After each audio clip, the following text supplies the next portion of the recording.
बोलो जय गुरुदेव। और ये आत्मा के धन का दान है, आत्मा के ज्ञान का, आत्मा की सिद्धि का और आत्मा की शक्ति का और आत्मा के अमृत का ये सच्चा दान है।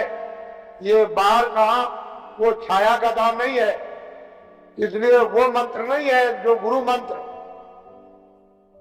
ये गुरु दीक्षा नहीं है, ये आत्म मंत्र है, आत्म दीक्षा है। इसलिए इसको नामदान कहते हैं। आप लोग इसको सम्मान से ले लो और ये सबके काम आएगा। हिंदू मुसलमान सिख ईसाइयों के छोटे बड़े बच्चे और बच्चियों के ये अमूलक वस्तु है। ये हीरे जवाहरात में नहीं मिलेगी, चाहे जितना भी दुनिया में बांटो। जब उस प्रभु की कृपा हो जाएगी उन महात्माओं पर तभी वर्षा होगी। छेलने वाला नहीं, पत्ता नहीं हिलेगा।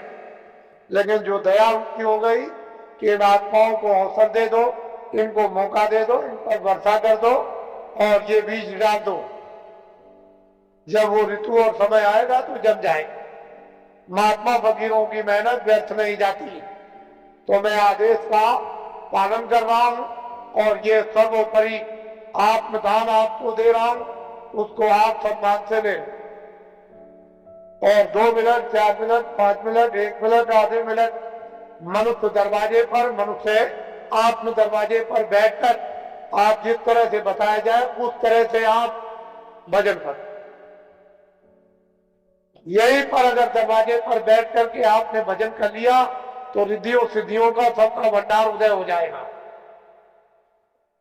यही से सब चीजें। लेकिन दरवाजा नहीं मिला और वहां बैठ करके भजन नहीं किया तो कुछ मिलने वाला नहीं है। वैसे ही खाली आए हो, अज्ञान में आए और अंधकार में आए, रोते हुए आए। जब जाने का समय होगा तो ज्ञान रखवा लेगा, देखना रखवा लेगा, सुनना और बोलना रखवा लेगा और एक पीछे से ठोकर मारकर रवाना कर। इसलिए आप लोग संभल करके रहो। अब तो कोई जय गुरुदेव है नहीं। इस किराए के मकान का नाम आपका ही रखा हुआ, जो रखवाया होगा उस समय के पंडितों से, यह नाम तुलसीदास है।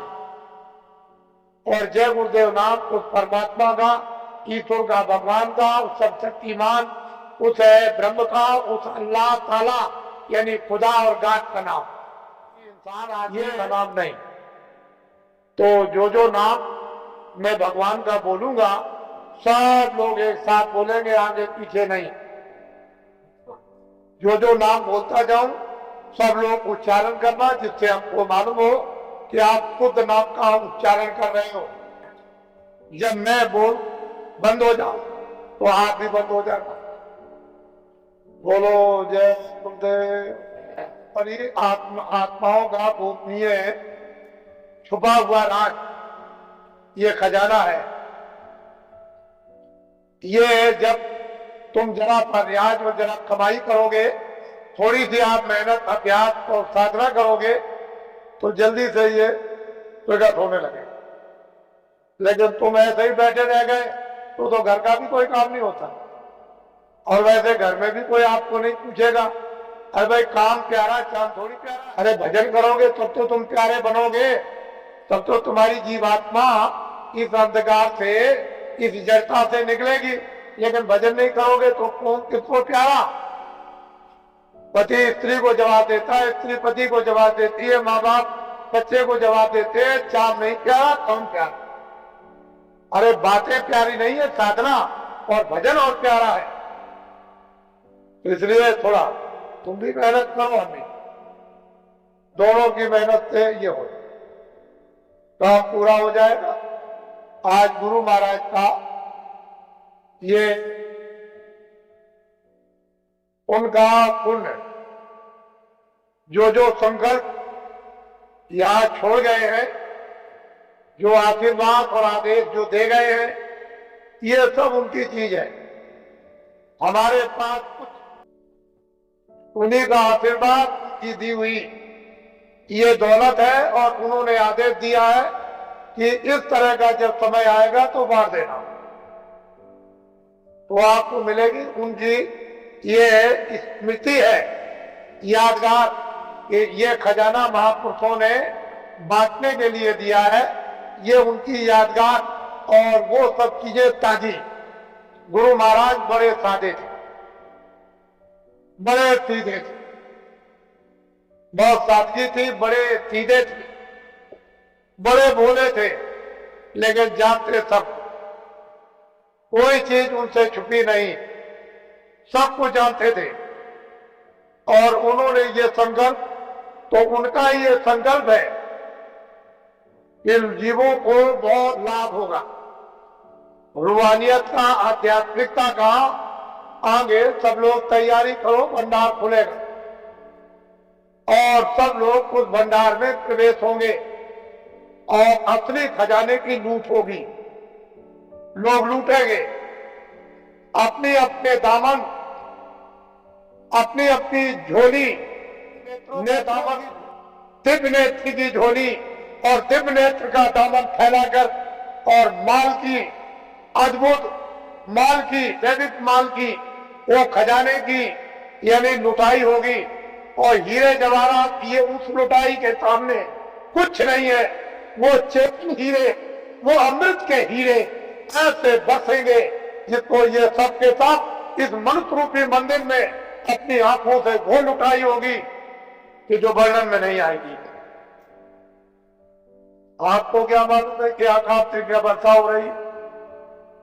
तुमने अपना दरवाजा ही बंद कर रखा तो वर्षा क्या पता चलेगी? अरे दरवाजा तो खोलो, वो तो खोलो, तब वर्षा मालूम हो कि कैसी वर्षा हो रही है अखंड। महात्माओं ने जो कुछ भी वर्णन किया है वो कटु सत्य है, उसमें जरा सा भी कोई गुंजाइश नहीं। तो ये उनकी पुण्यतिथि है और उन्हीं के संकल्प का ये आपको प्रसाद।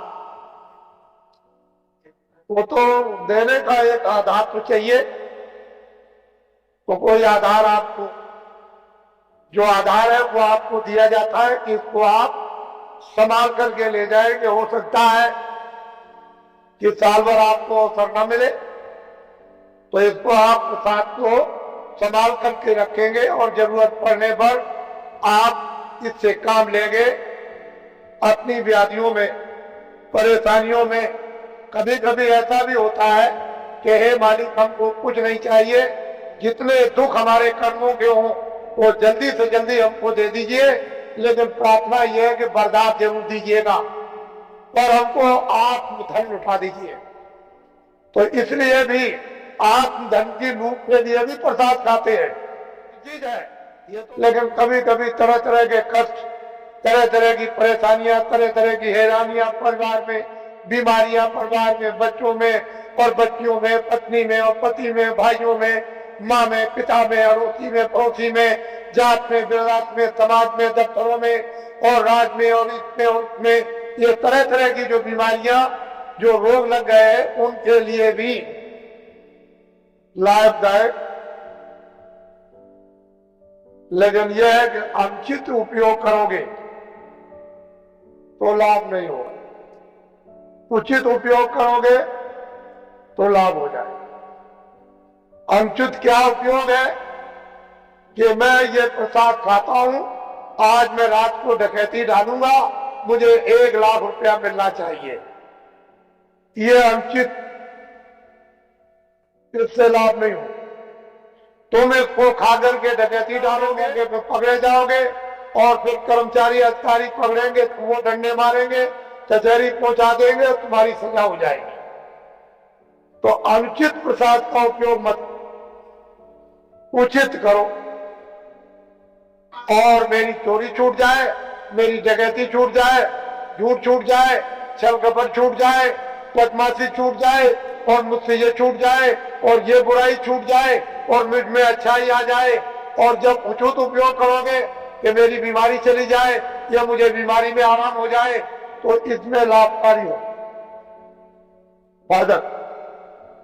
ये इसलिए बातें आपको बताए देता हूं कि आप श्रद्धा से, आस्था से आपने रात को तपस्या की है ठंडी। हम भी देख रहे हैं, हम कोई ऐसा थोड़ी कि नहीं।